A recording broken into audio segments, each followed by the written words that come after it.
خب درس بعدی ما شما بخش آپشن Open in Windows ترمینال هستن. سکنین Open in Windows ترمینال وظیفهش چی است؟ وظیفهش چی است که برای ما و شما CMD را باز میکنه. شما اگر برین ویندوزهای 10 را باز میکنین یا ویندوزهای 8 را باز میکنین یا ویندوزهای 7 را باز میکنین، در قسمت پاپ اپ مینو برای شما CMD را نشان نمیده. اگر ما میخوایم CMD را باز بکنیم، باز میریم در قسمت سرچ نوشته میکنیم CMD، اینجا برای ما و شما کامند پرامپت بیاد. کامند پرامپت خودش CMD است. CMD یک صفحه سیاه است، یعنی یک صفحه سیاه است که در اینجا کد نوشته میشه و او دستورالعمل نظر به نمی کد اجرا میکنه. در سابقه که بود محیط به شکلی که فعلا ما شما داریم به شکل گرافیکی نبود. گرافیکی به این معنی که ما شما از ماوس استفاده نمی‌کردیم که بالای هر بتن ماوس خود ببریم کلیک بکنیم تا باز شود، بعد از او بریم بعد از اون طرف بالای دیگه بتن کلیک کنیم مستقیم باز شود. تمامش نظر به یک کد کار میکرد. کد تایپ میکرد، انتر میکرد، اما کار اجرا میشد.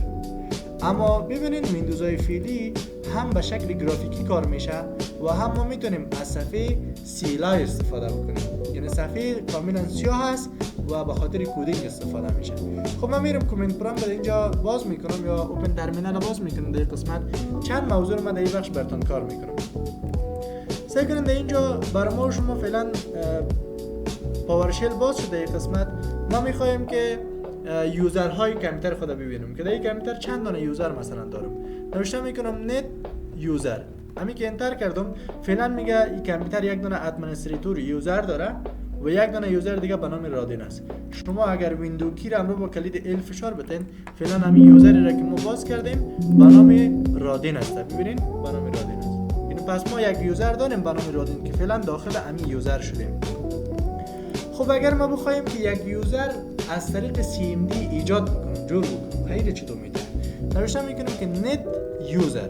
وقتی نت یوزر نوشته کردیم، اینال یوزر نیم به نام کی باشه؟ من میگم یوزر نیم ما به نام احمد باشه. درست است؟ بعد از اینکه احمد نوشته کردیم فاصله میتیم، میتونیم پسورد بدیم 1 2 3 پسورد هم میتیم. باز فاصله میتیم میگم که داش باشه و اینجا ای اد شود. درست است؟ یوزر ما اد شود. انتر میکنم. بعد از اون خب اینجا یک ایرور اضافه شد. فکر کنم اینجا چرا قبول نکرده. پسورد ما انتر میکنیم.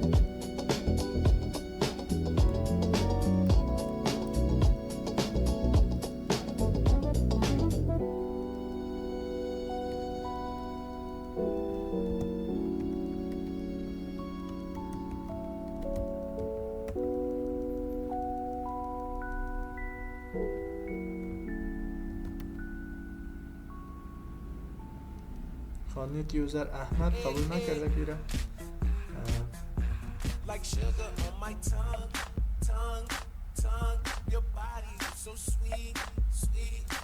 ما یوزر نیم خود در اینجا نوشته میکنیم نت یوزر. بعد از اون باز نام یوزر ما باشه. نام یوزر ما میگیم به نام احمد باشه. نام یوزر که نوشته کردیم. بعد از اون فاصله میدیم.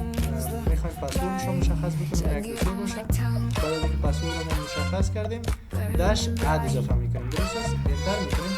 یعنی یوزر ما و شما باید ساخته شده. لاین اول شما مشکل داریم. خواهی به شکل پاورشل است. پاورشل خب ما میرم از این طرف شت داون کار میکنیم. میخوایم که کامپیوتر خود شت داون بسازیم. نظر به یک کار میکنیم. اما بحث یوزر جور کردن هم باز ما شما کار میکنیم. درست است؟ باز بعد از چک میکنیم مشکل از کود ما هست یا ای که مشکل از خود پاورشل. ما دوباره باز میکنم. میخوایم که کامپیوتر ما چه شود؟ شت داون شود. شت داون شود.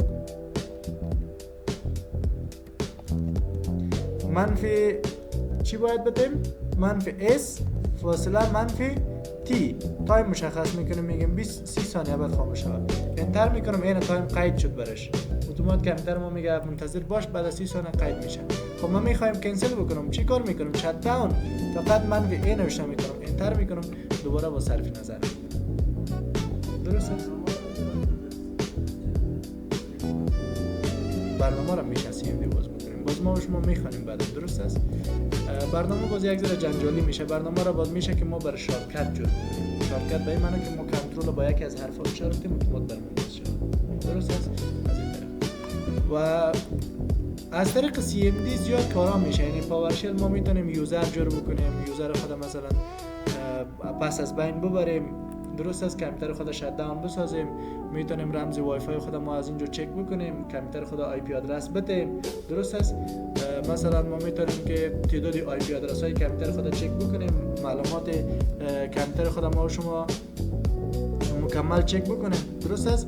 تمام این کارها توسط چی میشه؟ توسط اینمی CMD میشه. مثلا من اینجا اینفو نوشته میکنم، باید بر ما معلومات بیاره، یا ای که مثلا ما کانکتیویتی کامپیوتر خودم میخوایم چک بکنم. درست است. تمام این کارها توسط اینمی CMD میشه که ان شاء الله شما در جریان درس و باز تمام اینا رو میخوانین که به خاطر چی استفاده میشه. مثلا نوشته میکنم میگم IP config، برای ما شما اینجا معلومات میاره. اینه تمام معلومات درباره این آی سی کارت کامپیوتر ما میاره. کامپیوتر ما میگه فعلا این آی سی کارتش آی پی آدرس داره و مک آدرسش هم اینی است، آی پی آدرسش هم در این قسمت است. ما این کارا به شکل گرافیکی هم میتونیم که انجام بدیم. مثلا ما میریم در اینجا در قسمت